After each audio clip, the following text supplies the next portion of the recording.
বন্ধুরা সবাই নিশ্চয়ই খুব ভালো আছেন। হ্যাঁ, একটু বৃষ্টি পড়েছে জানি, খুব ভালোই আছি আমরা।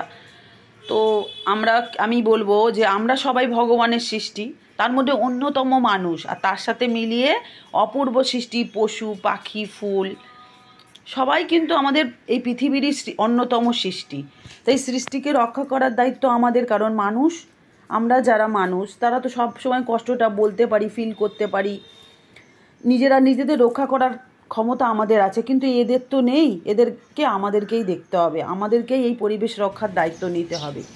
তা আমি প্রথমেই বলবো আমার চ্যানেলটা একটু সাবস্ক্রিপশন করে রাখবেন, যাতে আমি নতুন নতুন তথ্য দিলে আপনারা পান, আর একটু সকলের সাথে শেয়ার করবেন, লাইক করবেন।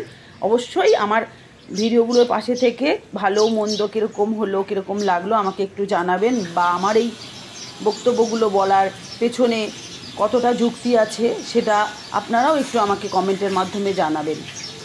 তা আমি বলবো প্রত্যেকের বাড়িতে কম বেশি গাছপালা পুঁতুন। এই যে সোনা বাচ্চা পুচকাগুলা কোথায় যাবে? এরা তো গাছ থাকলে পরে গাছের ওপরেই বসে আনন্দ করে, নাচে গায়, কিন্তু এরা তো আর নাচতে পারে না, গাছ নেই। দেখুন এই ড্রেনের এই পাইপের মধ্যে ওরা আনন্দ করছে, ভালো লাগছে দেখতে, কিন্তু এটা যত গাছে দেখতে ভালো লাগবে এখানে তো ভালো লাগছে না। কিন্তু আমাদের শহরের মতন জায়গায় ওরা কোথায় যাবে? ওদের তো এখানেই এরমভাবে আনন্দ করতে হয়। তা আমি বলবো যাদের বাড়িতে জায়গা নেই তারা ফ্ল্যাটের আশেপাশে একটু জল, একটু খাবার, আর যাদের ছাদ আছে তারা একটু ছাদে খাবার দেবেন। এই একটু দানা দিলেন পাখিকে, ভাত দিলেন, রুটি দিলেন, যেটা আপনার সম্ভব। ডগিদের একটু মাংস বা খাবার, আমি তো বিস্কুট দিই তাতেই, কারণ আমার বাড়ি থেকে একটু ওরা দূরই, মানে আমি তো যেতে পারি না, আশেপাশে তো থাকে না ওরা, আমাকে একটু দূরে গিয়ে দিতে হয়। যাই হোক, আপনারাও সবাই দেবেন, দেখবেন ওরা কি আনন্দ করে খায়, কত ভালোবাসা পাবেন। আর বলবো যেটা সবথেকে আমাদের প্রবলেম, এই গাছপালা যদি ওরা না থাকে ওরাও আনন্দ পাবে না, আর আমাদের সবথেকে কষ্ট হচ্ছে আমাদের অক্সিজেনের অভাব হচ্ছে খুব, বিশেষ করে ইভেন আমি নিজের কথা বলবো, আমার এই গাছপালার জন্য খুব নিঃশ্বাস নিতে কষ্ট হয়। বদ্ধ জায়গায় থাকি তো, ফ্ল্যাটে হাওয়া বাতাস খেলতে পারে না, তো সেই জন্য এই এসি ছাড়া কোনো গতি নেই। কিন্তু সবসময় তো এসির তলায় আমরা থাকতে পারি না, সেই কারণে এসিটা আমাদের জন্য আরও খারাপ। আর এসি হয়েছে বলেই এই পশু পাখির খুব অভাব এখন আমরা বোধ করি, ওরা নেই। চড়াই পাখি টাখি তো দেখতেই পাওয়া যায় না, আর মোবাইলের টাওয়ারের জন্য তাও কম বেশি একটু দেখতে পাই সকালের দিকটা, গরমের রোদে ওরা থাকতে পারে না। তাই বলবো সবাই গাছ লাগান কম বেশি, যাদের যেরকম সামর্থ্য। আর অক্সিজেনের অভাবের জন্য যদি পাশে একটু নিজেরা গাছ পুঁততে পারেন, তাতে নিজেদেরও ভালো, এই বাচ্চাগুলোরও ভালো, পশু পাখিদের জন্যও ভালো। আর ফুল তো দেখতে ভালোই লাগে, সুন্দর লাগে, বাড়ি সাজানোর জন্য ভালো লাগে, দেখতেও ভালো লাগে, পুজোর কারণেও ভালো লাগে।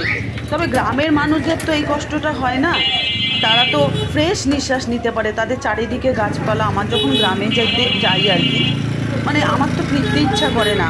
ছোট ছোট স্টেশনে যে গাছগুলো থাকে, দমদমে যে গাছগুলো, আমি তার তলায়ও বসে থাকি, অনেকটা নিঃশ্বাস নিয়ে তবে বাড়িতে আসি, যখন খুব কষ্ট হয়। আর তো এখন তো ওই ফ্ল্যাটের দৌলতে চারিদিকে গাছপালা কেটেই দেওয়া হচ্ছে, বানানো তো দূরের কথা, উল্টে কেটে দেওয়া হচ্ছে।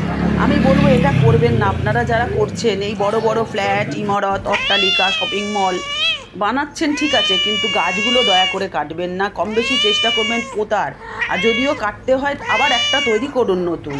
এভাবে সামঞ্জস্য রেখে যদি আমরা সবাই চলতে পারি, নিশ্চয়ই আমরা খুব ভালো থাকবো, সুস্থ থাকবো, এই পুচকে পাচকাদের নিয়ে আমরা খুব আনন্দে থাকবো।